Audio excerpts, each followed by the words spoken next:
Hello and welcome back to the History of Video Gaming. My name is Ben, and join with me, Wesley. How are you, Wes? I'm doing great. How you been doing? Actually not that good. Yeah, sorry. Oh no. Well, I feel okay, except for some reason, yesterday, woke up and my elbow was like really hurting me. Okay. And it was pretty like uncomfortable sleeping last night, and then this morning I woke up and my elbow is like in tons of pain. So my right arm, I basically can't bend it. So like every episode we have to like clap our hands to sync our audios, and I had to just slap the desk with my left hand because I can't move my right hand. Yeah, and here we were talking right before we started recording. I'm like, what the heck's Ben talking about? He's gonna tell me something in the podcast about why he couldn't clap, and now I know. Jeez, that sucks, dude. Yeah, I literally can't like lift my elbow. You think you like bruised it or like? Well, I think I probably tore a ligament somehow. What? Yeah. Right now I'm actually okay because I like down to Advil right before we recorded. Right. Good plan. So I feel like I'm okay, but yeah, I'm in quite a lot of pain this morning at least. Oh no. So, yeah. Luckily being by the mouse isn't too bad. It's mainly putting any pressure on it when it's bent is like a no-go. So like You can't even like lean on it and like just horrible, yeah. Ah, jeez. I knew it was an issue when I went to like use your right hand to like push down the soap dispenser and get soap out, and I was like, I literally can't get the soap out with my right hand. I had to use my left hand, so I was like, oh my. That's vital. So, yeah. Hazards of being a drummer, maybe? I don't know what it was from. I just woke up and it was like that. So jeez. Apparently it's gonna take a couple days, but ice it and I think I'll be okay. Oh, it kind of heals on its own even if it is a torn ligament. Yeah. I don't really know exactly what it is, but it's definitely like sharp pain. So right. Yikes. Yeah, I mean, I feel okay though. Otherwise, my left hand's doing great. You know, it's taking on the responsibilities. It's going to be so much stronger, Ben. I mean, my writing looks atrocious. But how you been though? Have you been better? Hopefully. I mean, my left elbow. No, I'm kidding.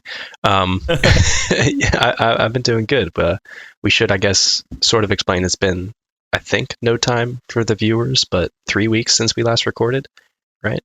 I was in New York, and then at my parents' home, and then I had a gig last weekend, which I had to learn like 20 songs in like a night, so that was always fun. Right, and I've been sitting on my ass for the past 3 weeks, so we both had not a lot of time. So yeah. I've also been researching 76 a bit, because this is our last 75 episode, so I need to get that. Oh, yeah. Busy. That's exciting. A lot of stuff going on. But yeah, I've just been good, chugging along, doing my thing. Good. Well, I hear you've been playing some games, too. Yeah. So let me get into that, because it was a weird couple of weeks where I played like these two games that I feel like have recognition outside of people who play video games, and like they're the ones where if you're playing all those indie games, you get frustrated when people are like, oh, do you play Destiny? And now I do. So okay. I think it was free to play before, but I'm not sure. But they just recently, as part of Bungie parting ways with Activision, both same thing, I forget, took it off of the Battle.net launcher, put it on Steam, and then did like a big free to play relaunch for Destiny 2. I didn't even know that. Yeah, I know. It was kind of like, I mean, I'm not really like in that scene or like that news, I guess, that much, but I felt like it was super quiet. Like I was just like, oh shoot, here's Destiny, it's free and it's on Steam. Right. Is this Destiny 2 or the original? Destiny 2, yeah. Okay. They just released a new expansion at the same time, and I think it's the first expansion that Bungie made for Destiny 2 without any like input by Activision. So people were pumped about that, because a lot of people like kind of like Bungie is the core of that, and Activision was just there for the funding and kind of some of the input on how the game was made and stuff like that. It wasn't like a super angry split or something, but they were like, we're just not teaming up with Activision. We feel like we can do the product better or whatever.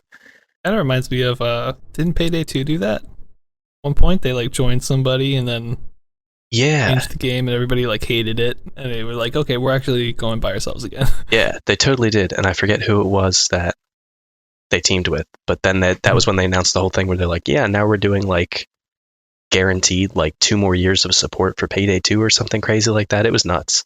But yeah, I think they were trying to, whoever their partner with was trying to like slowly kill the game and get to like Payday 3 or whatever. Like, Right. only going to support it for like 6 more months or a year. I forget what it was, but yeah, so similar with that. And they made the new expansion, which I can't play because I don't think I'm gonna pay for it. But the amount of free to play content they have is pretty good.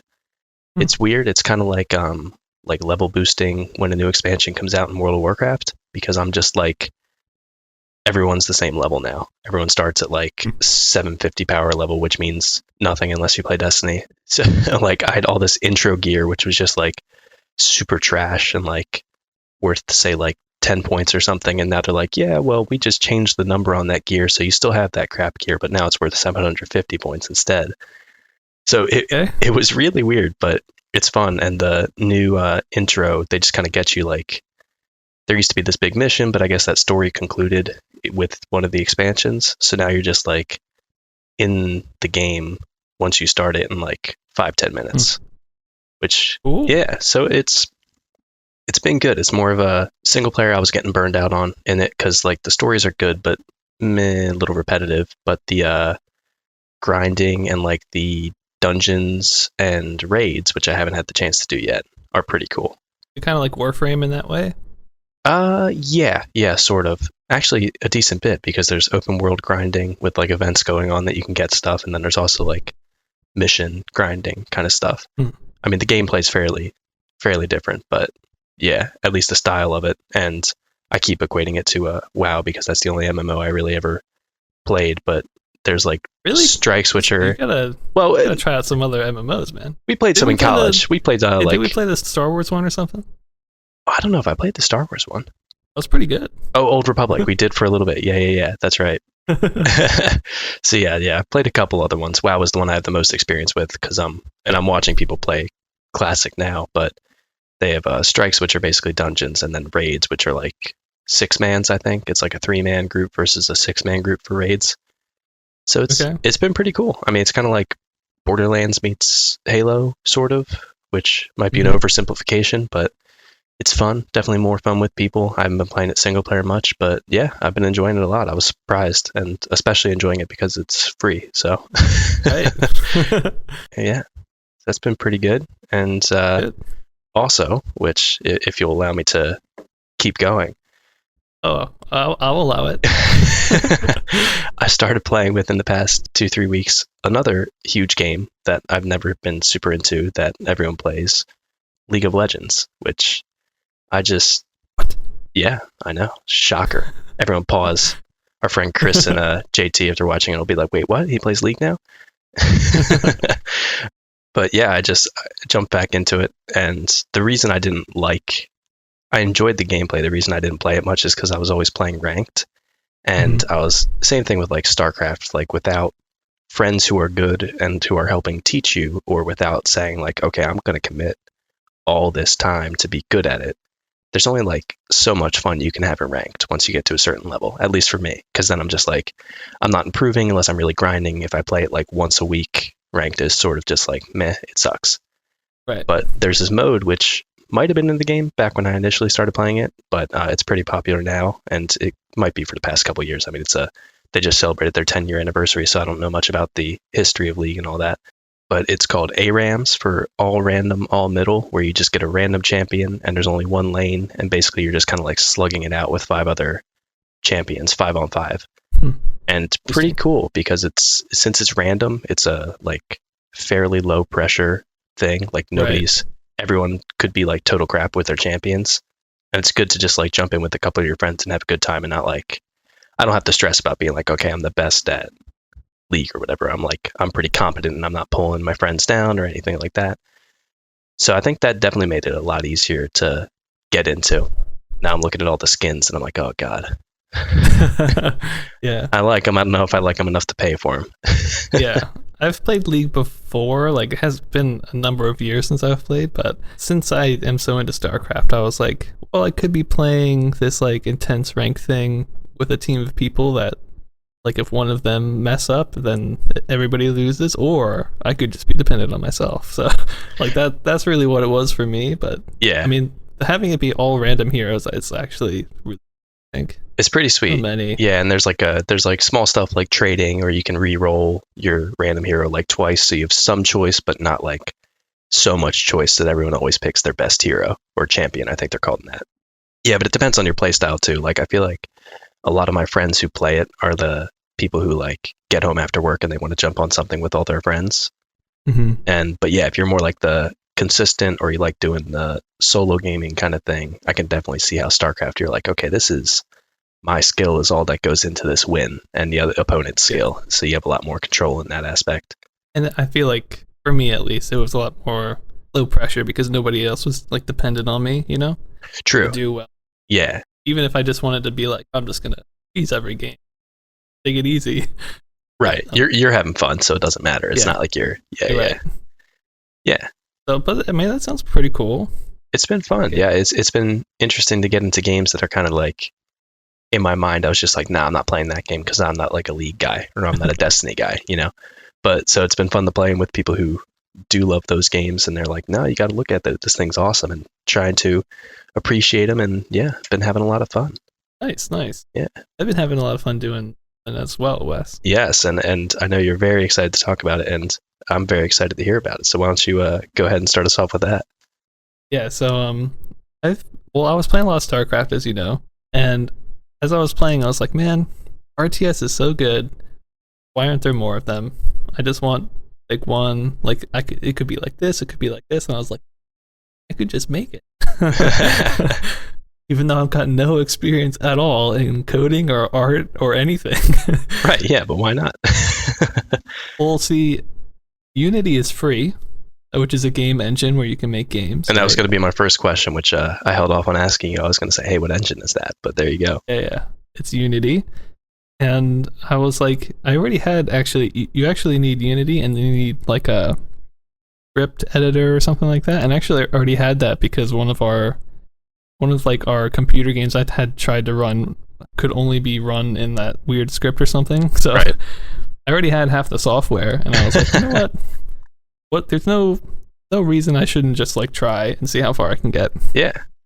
And holy crap, I'm actually pretty far, I think. All things being considered. It's been like 2 weeks since I've started, and there's a couple like big reasons why it's going well. I think first of all, Unity does a pretty good job simplifying things, like more simple than you would think, certainly than what I thought. Yeah, I've heard that is pretty good for people getting into it, and like it has a lot of stuff laid out, and you can definitely do complex stuff with it, but it makes a lot of the basics kind of easy. Yeah, exactly. So I mean, something like adding a camera. Like one of the first things I did was I added a second camera, and I was like, back in the day, there would probably been so much script to create another place where you could like look through, but it was just as simple as like going add file or add object camera. There's the second one, Right, yeah. Of course, I had to do script to like look through it, but it was there, it was all basically set up. So it does a lot of work for you, which is great. And the other thing is there is a wealth of video tutorials and also forum pages and stuff. So basically everything from how to make an RTS game, video 1 of 20, to like, for one thing, I had my 2 cameras, right, and I wanted to switch between them with a single key press. I couldn't figure it out for a while. I like looked it up. I found like this video of like probably a 10-year-old like Indian kid, like, this is how I make my camera, like obviously first video, right, like 20 views, but like he did it, and I just like could take that. He's a pro, man. We're laughing now, but he's going to be making the best RTS in the next 10 years. I think so, yeah. So basically my idea was RTS, but also FPS. Right. Yeah. Which I feel like I've heard floated around, but I don't think I've ever seen like a good execution of it, Yeah, me neither. And I have some pretty good ideas, I think, of how to do it. Mainly with an RTS, you've got what's called macro and micro, right? So macro is like you're building buildings, you're spawning dudes, and your micro is moving them and engaging in battles. But for this game, I was like, well, micro should be you shooting things. That's what I want you to be doing in battles and whatnot. So it's really just going to be shooting and macro, and then once you spawn a dude, he'll just like go towards the other guy's base, you know. That's cool. So you can still have some strategy of trying to spawn a bunch of guys in a wave so that they all go at the same time. But I really wanted the FPS component to feel like it mattered too. So I've been working on that, and basically what I have right now, I just worked on it this morning too, so there's some brand new stuff that you've not heard of, but Ooh, yeah. I've been getting Snapchat updates, I should say, too. every now and then when I do something cool.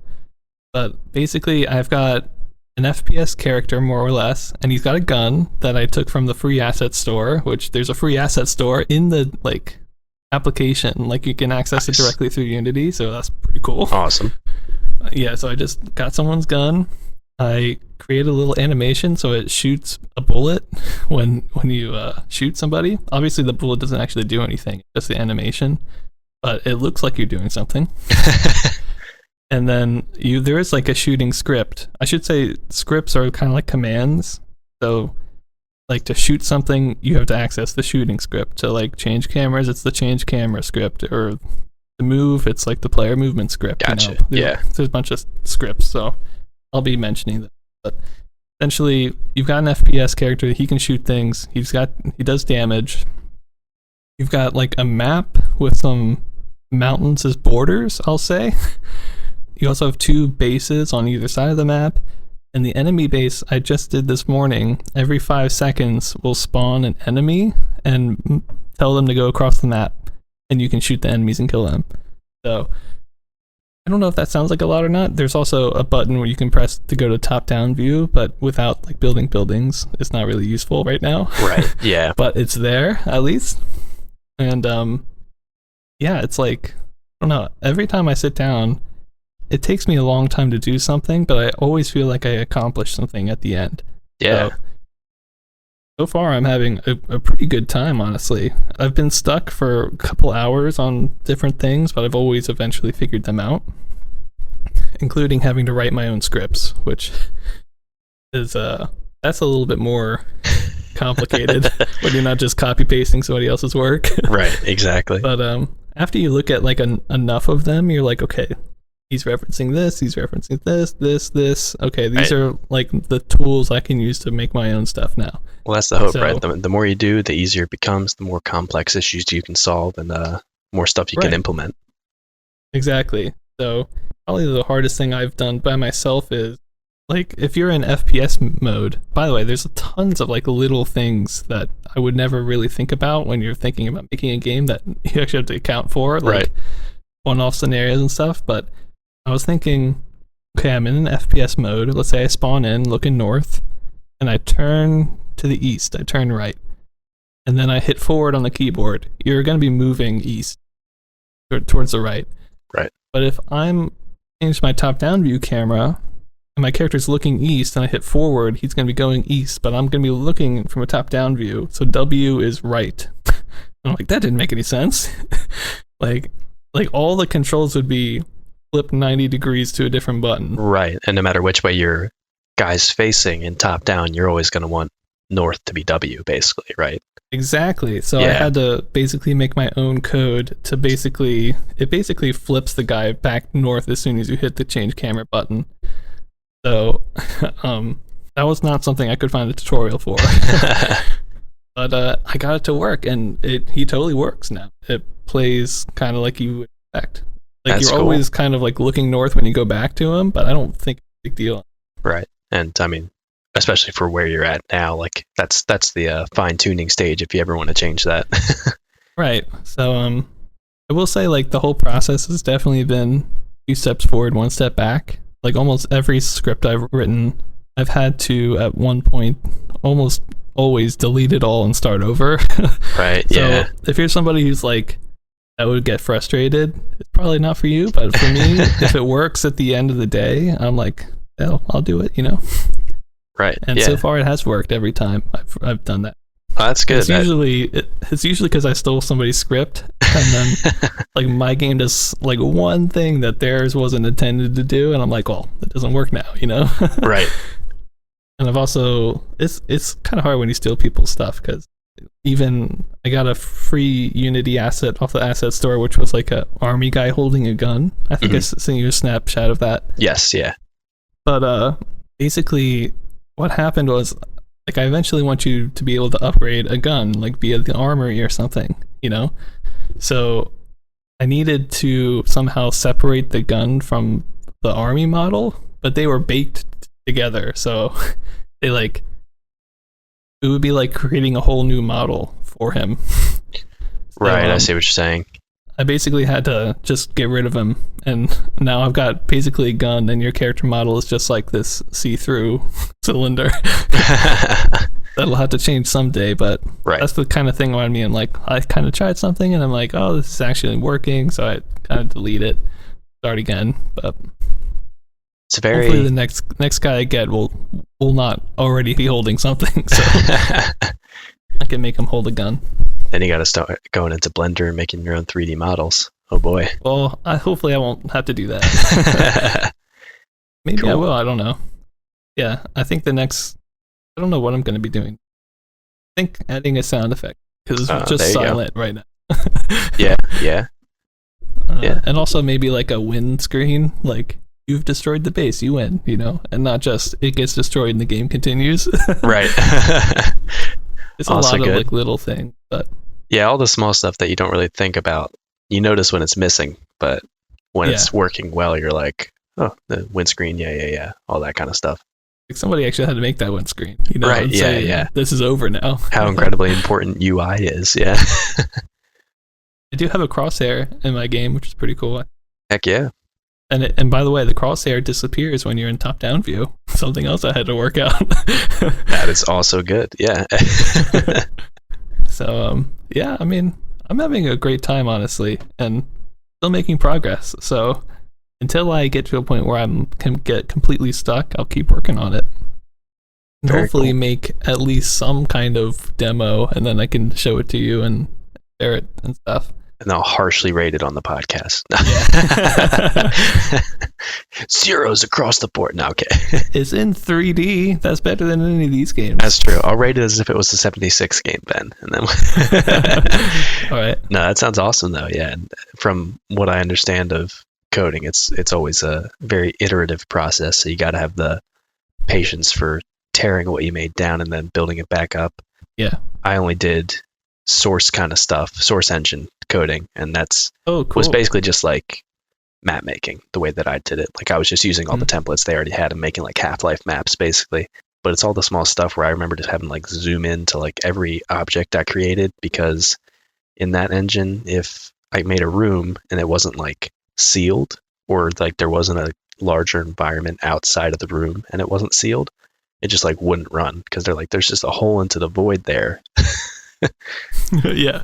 So I just had to constantly zoom in and like arrow over all my things to make sure they were actually meshed and connected. But yeah, it's very cool, and I think you got the right research mind and personality to be able to do some coding. Yeah, I'll say sometimes it takes me a while though. I sent you a Snapchat yesterday of me just telling a guy to go across the map. Took 4 hours. Right. The reason actually was because the code I stole from somebody was not correct. So I kept trying to change all these things, thinking, oh, this could be wrong, this could be wrong. It's like, no, the thing I stole was wrong. It wasn't you. I know, but that was kind of complicated because I had to get into like nav meshes and all this stuff. Oh boy. It works now. So. There you go. I mean, that's what matters, right? Yeah, until I need it to do more than just walk across the map. Yeah, I mean, it's pretty cool, honestly.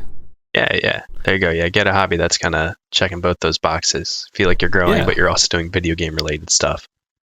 Yeah, so I'm having a good time with it. I'll definitely be talking more about it in the future. I think. I was going to say, I'm sure we'll have more updates as we go on. Yeah. But I think, what do you think, Wes? Go into the timeline now? Yeah. I think I'm ready to get into it.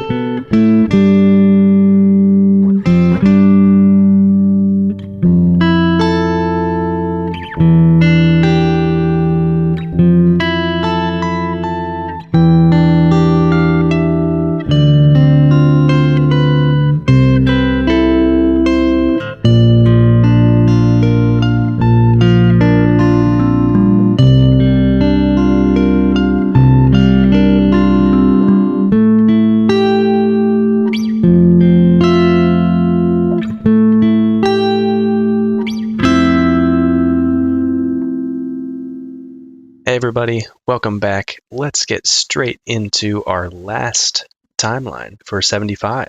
So we got a lot of some interesting stuff before we wrap up 75 here. To start off, we have a couple honorable mentions that we're going to get into. The first one is called Dog Race, and I say it like that because it's DAWG Race. Oh, dog. Oh, hot dog. By Circoma, I'm not sure. And this is a dog race gambling type game that's sort of similar to Steeplechase, which we covered earlier.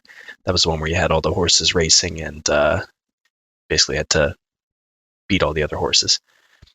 And the next honorable mention that we have is Take 7 by Fun Games, best game company in, I was going to say California. I actually don't know where they're from, but probably California. Yeah. This came out in late 75 as well, and it's basically the same as Take 5, which they had released earlier, which was basically 5 different Pong-type games. But this one added a clean sweep clone and also a hockey clone. But we don't really know if the clean sweep bounced the ball back to you like Breakout, or if it just went straight through like the original clean sweep, where the ball just kind of disappeared and it bounced all over the screen. It could maybe have had some impact on history if it did bounce back, but we don't know. Right, yeah, because then we haven't seen Breakout yet. Yeah, we only have a flyer for that one. Moving on to a couple more honorable mentions here. We've got Avenger by Electra Games. Ooh, Avengers and Electra. Oh, wait, no, sorry. That's wrong comic. Yeah. This is a top-down fighter jet shoot-'em-up kind of thing. It's kind of hard to describe because, like, other than the flyer, there's only one video I found of this, and I don't think the game was working correctly. So I don't really know what it is exactly. It kind of looks like one of those, kind of 2D shoot 'em up games with like you're an airplane and the ground's moving under you. Oh yeah. I played tons of those when I was younger. Yeah, I think it's kind of like that, but it's basically black screen, and then there's these almost like rocks or something that come down like ground under you, but if you hit them you'll die, so you can shoot them and destroy them. So they're kind of like obstacles. They say you're fighting other planes, but I did not really see a thing that looked like other planes. So I don't know exactly, but it sounds like it could be really cool and really fun. Yeah. Just don't have a lot of info on it. And similarly, we don't have a lot of info on the next one called Firepower, which is by Allied Leisure, which I think was more or less a clone of Avenger, except instead of you being a plane, you're like a tank shooting up at the planes. So it's kind of a weird one too, but it would have been cool if we had more info on them. Right. Yeah, it'll be interesting to see. I forget which one I played a lot. I think it was Robotech, which is probably years and years and years from 75. But when the first one of those, that's like that genre of the 2D plane that you kind of just move side by side while there's a scrolling scene. Mm-hmm. So hopefully we'll get to play one of those soon and see if these might have led to that game being developed. Yeah. But next we have one that we do have a little bit more information on. Unfortunately, not one that I was able to play, but I can at least talk about it for a while. And that is Maneater by Project Support Engineering, which is a hilarious name for a company. It just doesn't sound very video game to me. Yeah. It sounds like they're your tech help, or I don't know. It reminds me of like AIM or some like comically bad. Right. Evil. Every villain is lemons. The Project Support Engineering. Kind of Project Support Engineering.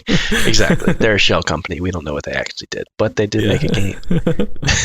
And so Maneater came out in late 75. This was another one of the games in the line of games that were shark themed, piggybacking off of the popularity of Jaws. And one of the best things about this game, oddly enough, is the cabinet. Oh, yeah. The cabinet is fantastic. It is basically a giant shark head. The bottom of the cabinet, the whole base of it, is the neck of the shark, and there's actually like gills on either side of it. And the very top where the screen is just a open shark mouth. So like the teeth are all pointing at you. The bottom jaw is where the joysticks are, and it actually kind of looks like the teeth would be hitting your arms when you're playing the game. So it might not be super comfortable, but it looks cool. and the top of the screen, or the top jaw, is where the screen is. So it's against that back wall, and there's teeth all around it, and you can see the eyes and nose of the shark on the cabinet in the background. So it's pretty sweet. Kind of like playing in its mouth, right? Yes, yeah. Basically, you're sticking your hands into the open shark mouth to play this game. So you got to take your life into your own hands for this. It's amazing. And they also sold a regular cabinet for some reason. Probably money. I don't know. But when you have this giant shark head cabinet, I mean, why would you go for the regular cabinet, in my opinion? But the display itself did also have some cool art on it. On the bottom of the screen, not actually animated, but drawn onto the screen, there is an octopus and a shipwreck along the ocean floor. And towards the top of the screen, overlaying where the visuals actually are, there's a top of the water, like you can see like some rippling water in the ocean, because in this game there are boats basically on the top of the water that you have to bring something back to score. And also just the fact that the borders of the screen outside of where the actual monitor and display are red. I feel like that's just a nice touch, because the inside of a shark's mouth, I mean, it's got to be red. Yeah. And so getting into the gameplay for this, because I could keep talking about how I think the cabinet's awesome, but that's not really the most important part of this. It's a 1 or 2 player game, and you play as a diver who's trying to get gold on the ocean floor. And there's 2 sharks that are going all across the screen that you have to avoid while you're trying to get the gold. The gold pretty much looked like a little square, as far as I could tell, on the bottom of the screen. And once you pick up the gold, you have to carry it back to your respective ship if you're playing 2-player. So there's 2 different ships, which I didn't have the video, and also a lot of the pictures I looked at didn't give me a good idea of what the ships looked like. I think they might have just been rectangles, because the ships are also the scoreboards, but I'm not positive about that. But you have to bring the gold back to your ship, either on the top right or the top left, and it looks like whoever gets, I think, 5 gold first is the winner, although the number might be a different number. And as far as I could tell, there wasn't a time limit. The people might have just completed the game before the time limit happened, so there could have been one, but I didn't see one when I was watching. And so the sharks actually also take a couple different paths. At first I thought they only had a set sort of like a diagonal diamond sort of path that they took, but it changes, and I couldn't tell if it changes on score or where your diver is located. But instead of going diagonal, sometimes they'll go like straight horizontal, and their speed changes. So it looks pretty difficult to actually dodge them and make your way all the way to the bottom to get the gold. But you do have a little bit more maneuverability than you might in some other arcade games of the time, because your diver can actually move in 8 different directions, which is nice. Yeah, it was pretty cool. I know we've seen that in, I think, Western Gun and Gunfight. I always forget the American version. But not a ton of them have that 8-directional joystick control on it. And so getting into my ratings for this, the graphics, I think overall the game is just black and white background with a blue overlay, so that in itself isn't super impressive. But the animations for the few things that are on the screen are pretty cool, and like pretty, for the time, like in depth, and really add a lot to it. So the sharks on the screen are like really cartoony, and I kind of like it in this case, even though they don't look super realistic. They just have like this really tiny tail at the back of their body, and then pretty much the rest of their body is a mouth. And it just like 75% of their body is their mouth. Their jaw is like opening and closing constantly, when they just constantly open and close whenever they move. So there's no like swimming animation or anything like that. They just sort of move diagonally, but I did like that their mouth is constantly like snapping. It gives you some believability that you're actually getting eaten whenever they hit you. Yeah. And they also face different directions, which I feel like I noticed that a lot in this game, and I don't know if I've seen it as much in other similar games where you kind of have the side view, but they actually face the direction that they're moving instead of just being like this they're all 2D, but just facing one direction even if they're going left or right. So I thought that was a nice touch, that they actually look a little bit different. Yeah, that's a good point. I haven't really thought about that. For whatever reason in this game, I really noticed it, so that's what made me think maybe we haven't seen that much. I know like in Western Gun, they just moved side to side and the cowboys didn't change direction, and in Gunfight you could only move up and down and side to side anyway, but they never like looked left and right. So it's interesting, because this was not on a microprocessor, I don't think. It was on like a discrete logic system. So I'm not sure if the technical term is that they would have to add different sprites. I'm forgetting, but either way, the fact that they actually like, and it was like 8 different directions for the diver and like 3 or 4 for the shark. So it was pretty impressive that they actually did that and didn't just have it kind of floating around while it was always facing right. Trying to think if Shark Jaws had that, and I want to say they did. Could be wrong. Okay, the sharks, a lot of the times they move in sync, but I don't think they always do. I could be wrong about that. So it's not, and the divers definitely don't move in sync if you're doing 2-player. There's a lot more moving parts going on in this one. And on that same note, the diver sprite's also pretty good. It has an oxygen tank on the back and a spear in its hand, I think, or maybe a net, because you can't hurt the sharks. You're just getting gold. Mm-hmm. And the legs have a really simple animation, but it's enough to be believable, where basically there's either like 2 or 3 frames in the animation where his legs are kicking back and forth, so you know that you're actually swimming. And like I said, the fact that it faces 8 different directions when you're moving the diver around is pretty impressive. So at the beginning of that, I don't know if I think I skipped over my rating, but all that taken into consideration, I think it's a 3 out of 10 for graphics, because the animations really kick it way up there, even though the actual graphical stuff that's going on in it, as far as like color on the screen and stuff like that, isn't super impressive. I think the animations are really good. Mm-hmm. And so for sound, I gave it a 1 out of 10. There were decent sounds, but it really wasn't anything too crazy or innovative. There was sort of an extended beep, which they called a scream, which we see a lot in this, I feel like, where it's like, oh yeah, there's realistic screams in this game, and it's just like a long pong score beep or something like that. Yeah. So they did have that whenever you get eaten. It's pretty cool. And apparently there was a chomp sound too, although I couldn't exactly tell what it was in the video that we were watching. I think it's like a periodic click sound that kind of happens just as the jaws are moving up and down on the shark, because I didn't hear anything that sounded like a real cartoony or like exaggerated chomp or anything in the game. But even with that, unless it was like a really good chomp sound that I somehow missed, I think it's just kind of okay sounds, and a 1 out of 10 for sound.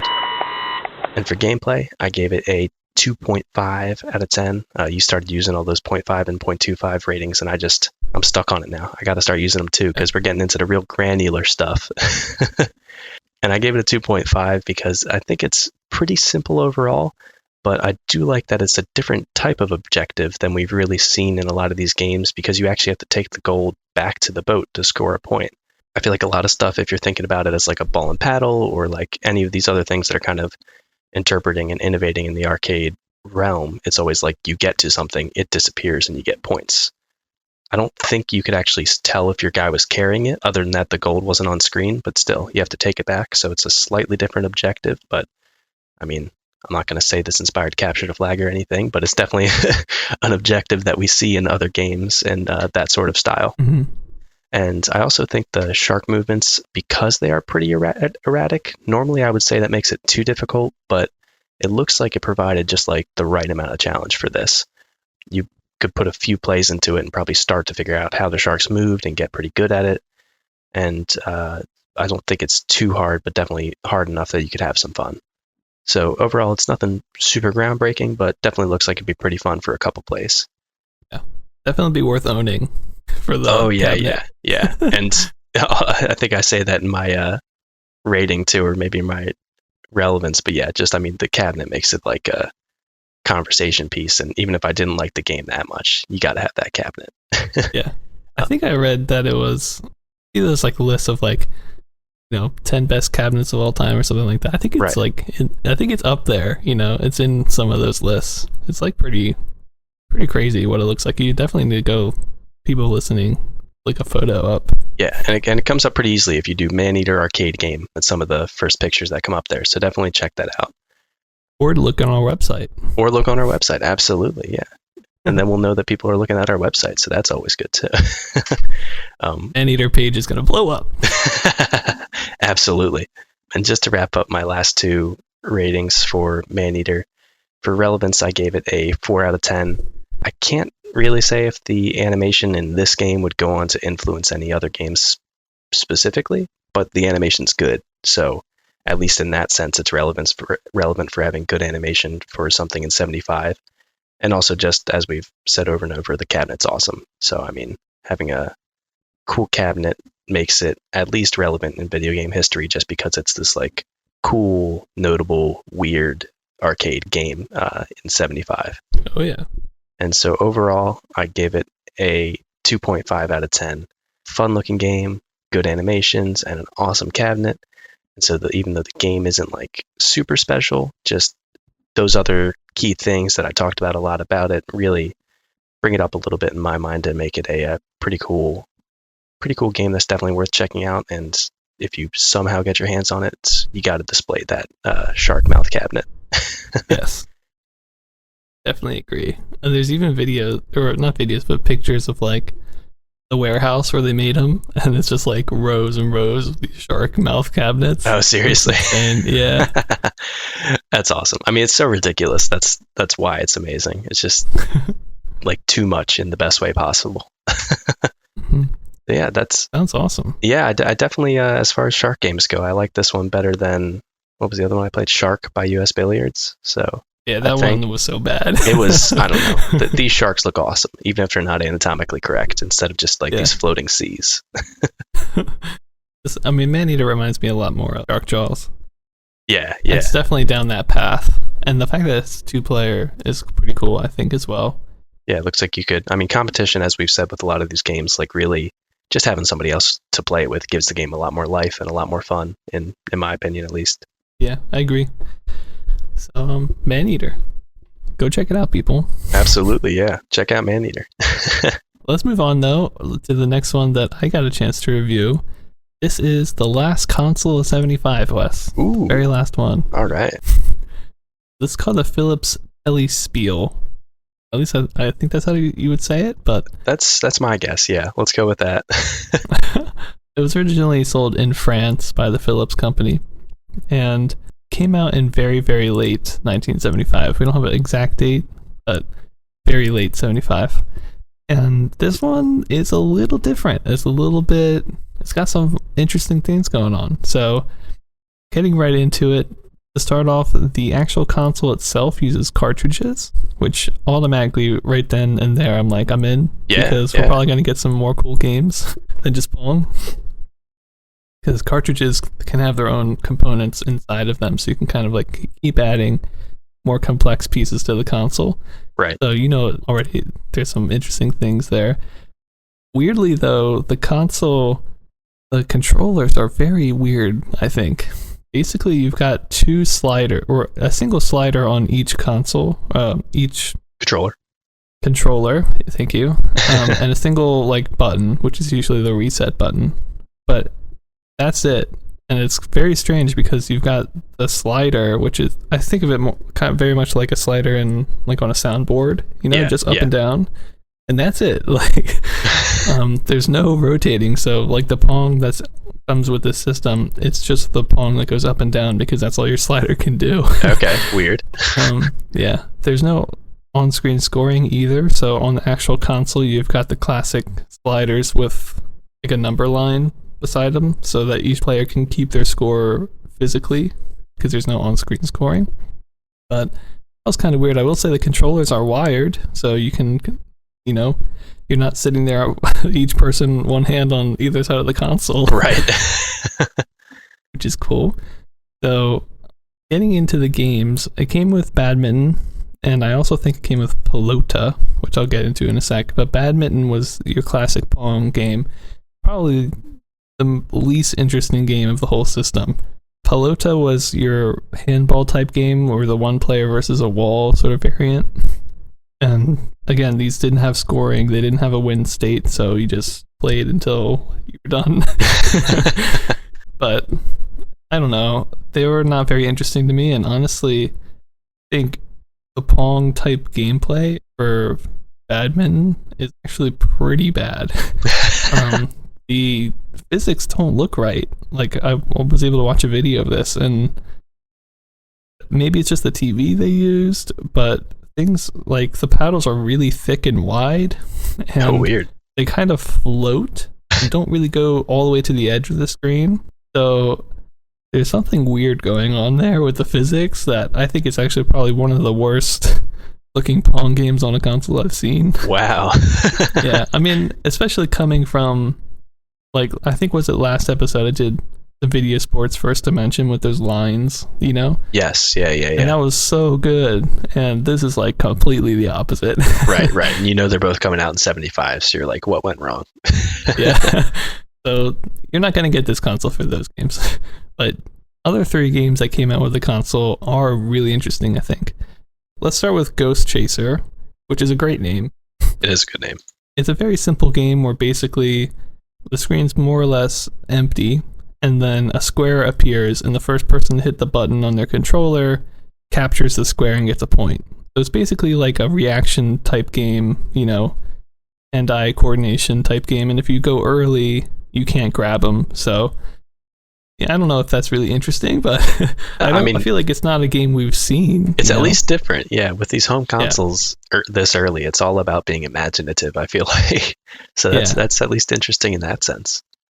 Yeah, so it's basically a buzzer beater type game. Right. And then we've got the real standouts, I think, which are skeet shooting and racing. For skeet shooting, you're basically, I feel like the Odyssey, the original, had something like this, maybe in Submarine or something, but basically you've got 2 squares. You can't really control them. You can kind of wiggle them a little bit, but for the most part they're just kind of floating by the edges of the screen, and one person can shoot the other one, so you kind of have to just wait until they're both kind of in sync. You shoot, and if you hit the other guy, he kind of like weirdly implodes, and like the square gets like really, really big, takes up the whole screen, and then disappears. Which is kind of cool, I think. Yeah. So that one was cool. The shooting looks pretty good. You kind of shoot this like line segment, so it kind of looked pretty good, I thought, and it moves pretty fast. So I was like, hey, a shooting game, I'm down. Of course, it's more or less one player because the other guy's just sitting there and they can't shoot back. You're just tied to a tree and getting shot at. Yeah. I should mention, by the way, in the rule book for this, I think it was Ghost Chaser, it was like the first to 20 points wins, but the physical scoring only went to 15. So I was like, I don't know. There's some weird stuff going on. Just tape a piece of paper on there with the other 5 points. Yes, but moving on to the last game, which is, I think, the best one, which is Racing. This is more or less Atari's Highway on a console. Wow. Which you played, Wes. Yeah. And it's probably, the graphics are more simplistic, but the general gameplay is very similar. You've got, in this case, a square, not a car, but a square, and you've got these 2 lines that are kind of borders that are kind of wiggling back and forth, and you're just trying to keep the square in the middle. You don't really have acceleration, and there's not really anybody else on the road or anything like that. You're just trying to stay within those 2 lines that are moving side to side, wiggling back and forth. But I think that was pretty good for a console game. I mean, I don't think there's anything like that we've covered. No, yeah. And I mean, as much as I feel like I kind of hated on Highway when I reviewed it, but for a simplified version of it on a console, that kind of makes a world of difference. Like, that's a whole different thing. No, and it really reinforces the fact that all of these games are not Pong clones, right? Which is pretty cool. I mean, you had Pong, obviously, but compared to like the last one I did, which was the Video Master Olympic, it was like 6 Pong games. And if you don't like Pong, that's it, you know? And at least you had some other stuff, and they were very unique in each one. So, and I think because if they were cartridges, you could buy them individually too, so you didn't have to get some of them if you didn't want them. I should say the price of the console, I don't know how many games this came with. Maybe it's all of them, maybe it's none, I'm not sure, but I saw that with inflation, it comes to about $300, which I feel like is a little bit lower than most of the consoles. I think so, yeah. I think a lot of them we were looking at, I mean, some were ridiculously expensive, but yeah, that does seem a lower end. I feel like the average is about $400 in today's money.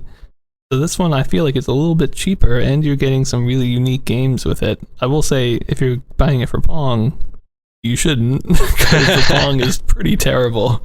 There's no on-screen scoring, there's no sound in any of these games I mentioned. But some of the originals are quite unique, I think, interesting. So going into my scores here, it was kind of hard to rate because some of the games I think are good and some of them I don't think are good. Right. But overall, I gave the gameplay 2.5 out of 10 for the whole console, just because you do have those games that are more standouts, and then you've got games like Ghost Chaser, which I think is unique but very, very simple. So just 2.5 out of 10, just for the variety mainly. For sound, I gave it a 0 because there's no sound. I don't know how there can be no sound in late 75. I mean, this is like 76 basically. Yeah. But whatever. For graphics, I give it a 2, just because with every single one of these games, something that the video I watched, the person doing the video noted is the console could only display 3 things on the screen at one time. So for all these things, it's 2 pong paddles and the ball, or it's the 2 lines of the road and the square.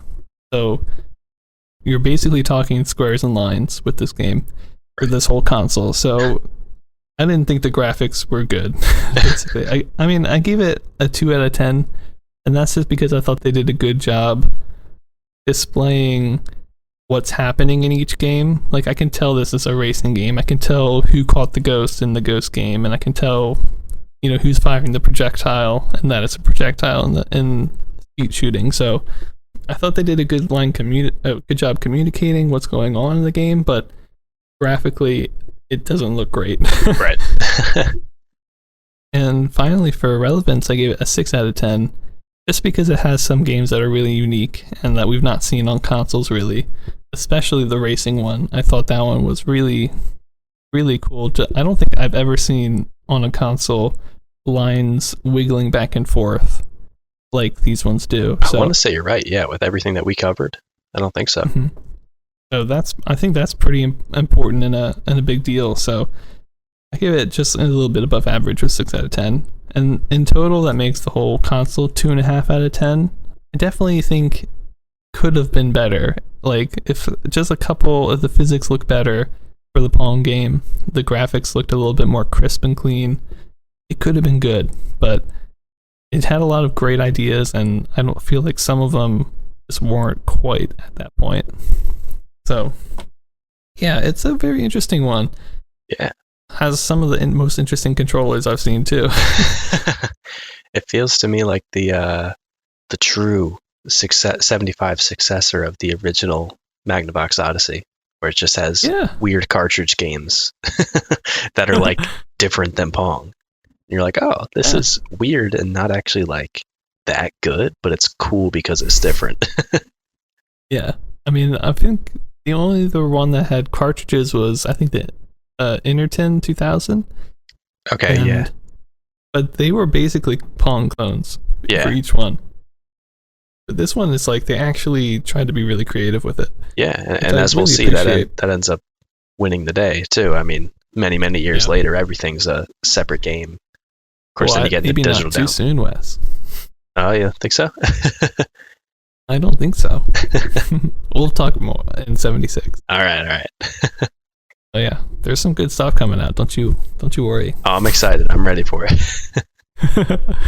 Yeah, and some actually really great branding with these games too, I will say. Ghost Chaser. Like, that sounds so cool. Yeah, I love how inventive they get with the names when you're like, this is basically like different Pong or like 8 different games. So they're like, we got to really Ghost Chaser.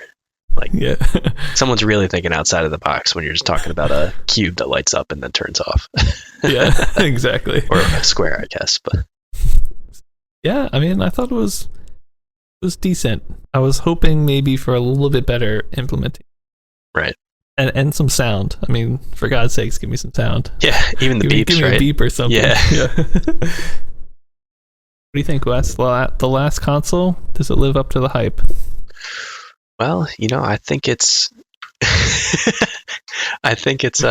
shying away from the technological advances that we've seen, but showing us that there's a little bit more creativity that can be had in gameplay. That's a very diplomatic way of saying that, Wes. Thank you. I tried my best. I put on my diplomat face as I was saying that. So I think in general, most of these consoles, like the best ones, do one or two things great, but we've not really come across another console since the Odyssey that can do a lot of things great, I think. right. Well, and of course we're looking back with rose-colored shades. When we were playing the Odyssey, we're like, God, this is bad. But Right. Well, but I mean, the Odyssey had 30 games released for it. So. Yeah. They just incredibly imaginative with overlays and 3 cubes, 1 ball, 2 cubes, 2 squares. Yeah.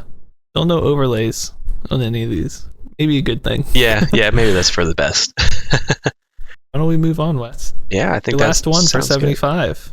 Good. Ooh, oh no, I didn't even think about it that way. This is an interesting one, and you can tell when I say interesting that way that's a loaded word. Loaded interest. Yeah, this is another one that I didn't get to play, but I got to take a look at, and it's called Alley Rally by Exity, which we'll be hearing their name more often coming up in 76. And this came out in late 75. And this, just to start off, the cabinet is like super weird, but in a kind of good way. Like the font is very like 70s bubble like style font. Everything's like super colorful, lots of like yellows, blues, greens, and reds. And Alley Rally, I should just say, it's like a racing sort of Demolition Derby-ish kind of game. So keep that in mind when I'm talking about all the weirdness that's going on in the cabinet art, because I listed it out because I thought it was so hilarious. But just in the top part of the art, all within like this small rectangle, you have a police officer wearing 2 bandoliers and toting 2 revolvers at the same time while doing traffic, I think, like as a traffic guard. There's hydrants that are just exploding and water's flying out. There's a dog on the sidewalk that's hiding its eyes. There is a man coming out of a sewer under a car. And then there's a restaurant with a drunk dude passed out on the sidewalk. And so you get why I'm saying it's a super weird cabinet. Yeah, I gotta look at this again. It's good. I like zoomed in because there's no good like high res pictures of it, so I was just like looking super close. There's like a guy like coming out of the sewers. Yeah, that's what I was saying. He's like right in front of the drunk guy. Oh my god. There's more than I mentioned. There's so much good stuff. And the side of the cabinet is also real weird. It's like back to when we were covering I forget what it was called, maybe Touch Me or something weird like that, I forget, but those like very strange over sexualization of arcade games. The side of the cabinet is just this like dude staring at this woman outside his car while he's like driving and probably about to crash. So you got that, and so this is just all setting the tone for what Alley Rally is about, I guess. But on the cabinet itself, the controls actually look pretty cool. It's just a steering wheel in the center, 1 for each player, and then there's actually a gear shift right next to the steering wheel on top of the cabinet, which just has 2 gears for high and low. And the gameplay itself seems like it's a bit of a mix between like a Demolition Derby and a lap style racing game. The focus is more on doing laps, but there are AI-controlled cars that are sometimes going the same direction as you, sometimes going the opposite direction, that if you hit them, you just stop dead in your tracks. But since it isn't Demolition Derby, like scoring-wise, you don't lose or gain any points when you hit anybody. You just lose speed, basically. And the way you get points in this game is for each lap that you do, you get a point. And you can go in either direction, which is weird, but cool. So I guess if you're doing 2-player, you can both be going in opposite directions and trying not to run into each other, but you're still trying to get as many laps as you can to get as many points before the end of the time limit, which I think was a minute and a half for this.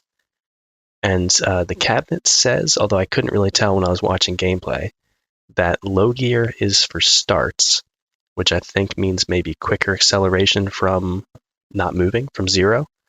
And the high gear, they phrase it as being for top score, which is confusing, but I'm guessing that just means high gear when you're moving and you move faster. I don't know if they actually work that way or if they work that well. It was hard to tell, but it is cool that they have, it's not just a joystick moving and like a fire button. It's like, okay, I have a wheel, but then I actually have a gear shift, so I have a couple different options of how I can move. And so getting into my ratings for this one, for graphics, I might have been a little harsh, but I gave it a 1 out of 10. Oh, you're not going to include the cabinet? Okay, well, if I include cabinet, I'm probably at 2.5 out of 10 or something. But as far as I guess, yeah, I was super biased and I included cabinet and stuff when I'm talking about Maneater. But so we'll see. Up for debate. For right now, it's a 1 out of 10. All right, fair. That's fair. But so for the graphics of the actual game, it's really nothing new as far as arcade racing games go. It kind of looks very similar to Grand Track 10 as far as like the cars. They're just like these rectangles that have 4 wheels on the outside.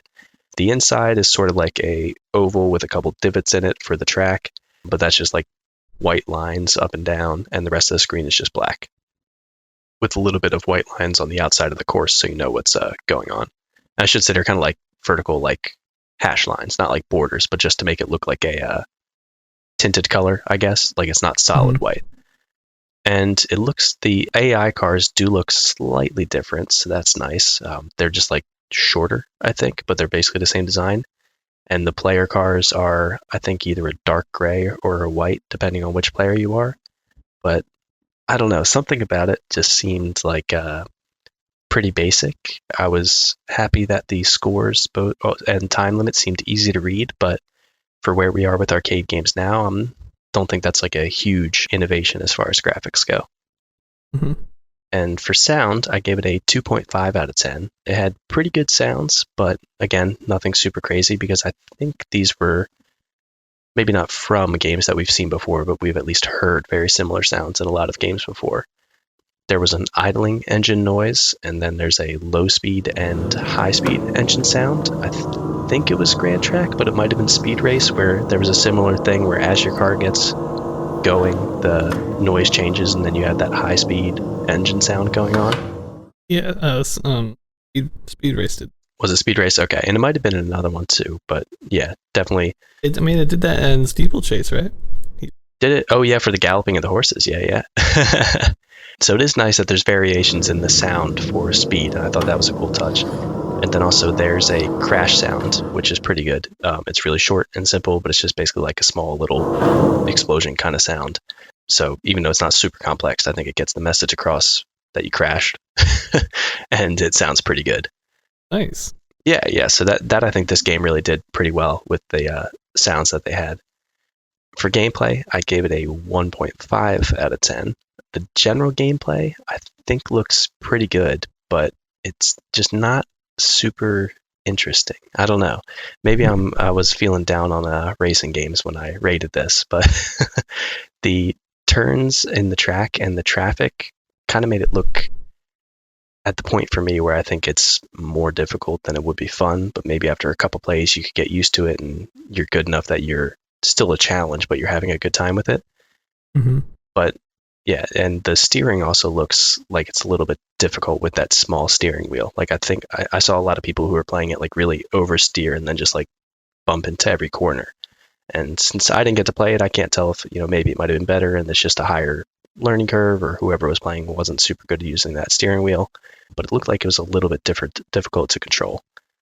I kind of wish it had more interesting track layout because it's just basically an oval. It is, yeah, with like a couple turns that make it look a little different, but I think make it probably play worse than even if it was just an oval. Like, you definitely want something to make it more interesting, and in general it should have been a more interesting track, but I don't know if the tiny curves they made in it like made it better or not. I mean, like compared to like Grand Track 10, like that track was pretty complicated and took up the whole screen like really well, Yeah, it's just, it doesn't really, I mean, we keep talking about Grand Track 10 when we're talking about this, so it kind of shows that gameplay for this didn't really innovate much more over other things that we've seen. I mean, it added those AIs, but yeah, with some of them going the wrong direction, like I don't know how fun. Yeah, I rewatched the video just watching one of the AIs to see what they do, and they would go like halfway around the track, and either I didn't notice what they did or it changed what they did, but sometimes they would complete the track and go the same direction, and sometimes they would turn around in the middle of the course and then just start going the other direction. Actually sounds hilarious. Yeah, it was cracking me up. So they're just like turning around in the middle while you're trying to get past them. But that is one of the things, I don't think it was executed super well, but when I'm looking at the relevance for this, I gave it a 6 out of 10 because I feel like it did a good job of combining, maybe not the best job of implementing it, but it's cool that they combined, I guess I should say it that way, lap racing and destruction derby elements into like the same game, which I think it's the first one that I've covered at least that's like a track racing game instead of just like a freeform racing game that also has elements of like hitting other cars other than maybe like highway where there was opposing traffic and stuff. Yeah, it's just a slightly different take on it, right? It is, yeah, because they're on the track with you. It's not like highway where you're just on the highway crashing into civilians. Like, Yeah. I don't know if that theming matters much, but I thought it was interesting seeing the way that they framed it in this game. And another reason I gave it a 6 out of 10 for relevance is you can't really look up Exidy and their arcade games without seeing tons of stuff about Death Race, which will come out in 76.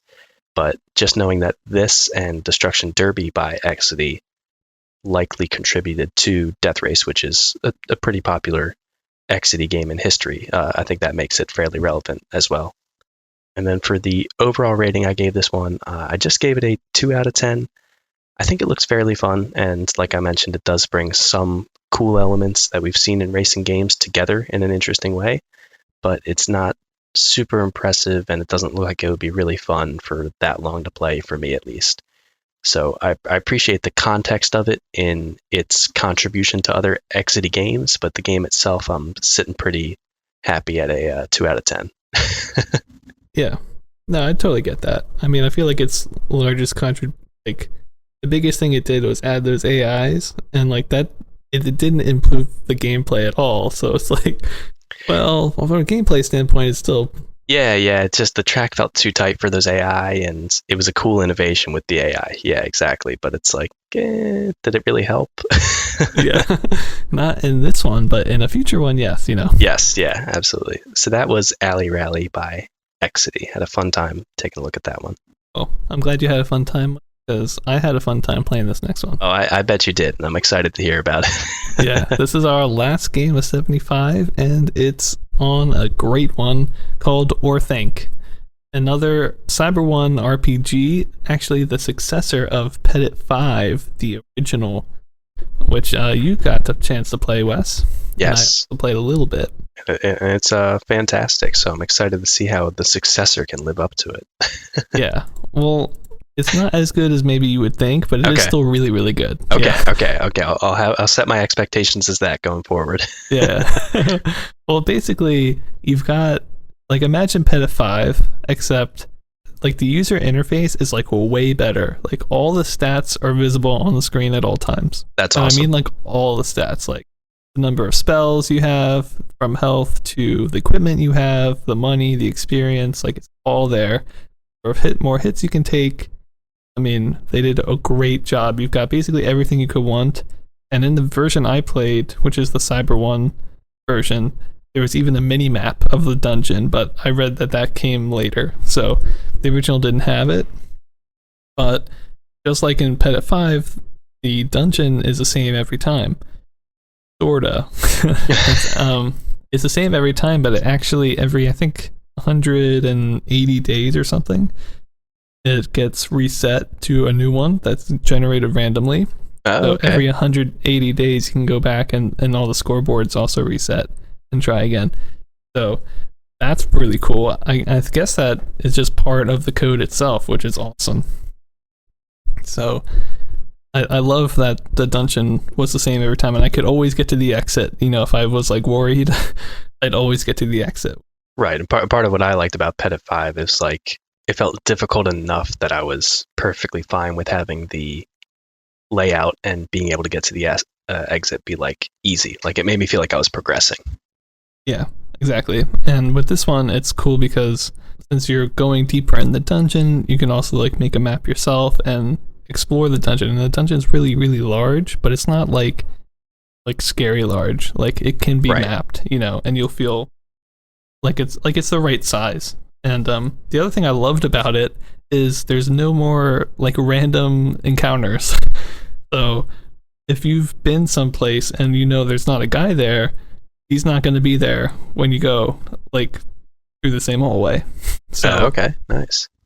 every time you leave the dungeon, obviously it resets and things will repopulate, but like if you clear a room, that room's clear, and you can always get back out a lot easier now without having to worry that you're going to run into somebody.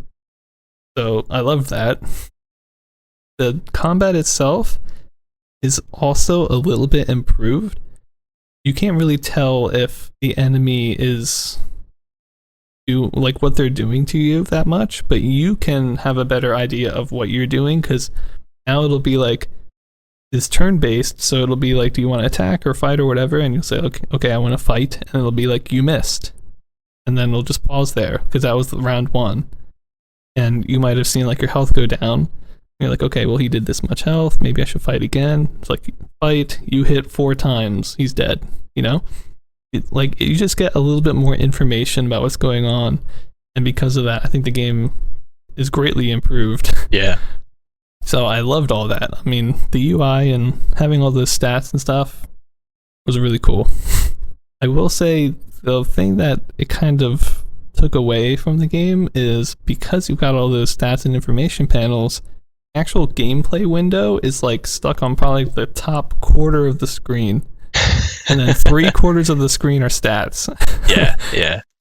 Like in a normal game, you'd be able to pop up those stats when you wanted and not just always be in the way, but they're always like in the way. So, I mean, they're not in the way, but they're making the playable game space be in a very small window in the top. And because of that, I think the sprites and stuff don't look quite as nice. Like Right. they just didn't have as much pixels and stuff to work with. So a lot of the enemies I thought looked a little bit worse than even Pet 5. I mean, you can still tell, like, oh, that's a rat, you know, or there's a skeleton here or something, but it didn't quite look as nice. Right. So that's one drawback. You also, I mean, I think this was in Pet 5 too, but you still have some loot, you still have magic spells, you still roll characters. You had a high score screen, which is one of the biggest draws, I think, to this game, because the goal of it really is to build up your character's experience up to a high score, and then you can retire them. Right, yeah. And get that spot on the scoreboard. And the scoreboard, since it resets 180 days, like that's kind of a big draw for this. So I really like that, and I believe all that was in the original as well. So, I mean, I think it's got a lot of cool stuff going with for it. There's just like 1 or 2 things that I'm hoping for and it wasn't there, or I don't know, like kind of got detracted from having all these stats and stuff. I don't know. Right. But what do you think, Wes? What was there something that you were expecting for playing Pet at 5? I don't know. So it's still the same. It's not Mario style where it's like wireframe first person, right? It's like top down. Yeah, top down. You just got a guy who kind of like moves tile per tile, basically, and then right. Yeah.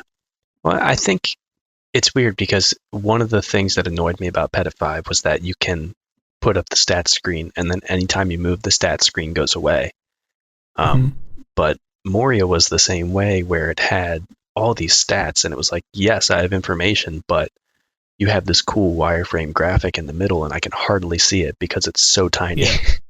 So I get where you're coming from. I think maybe at the time that's probably like the right decision for them to have made, because the stats are so important to that kind of game.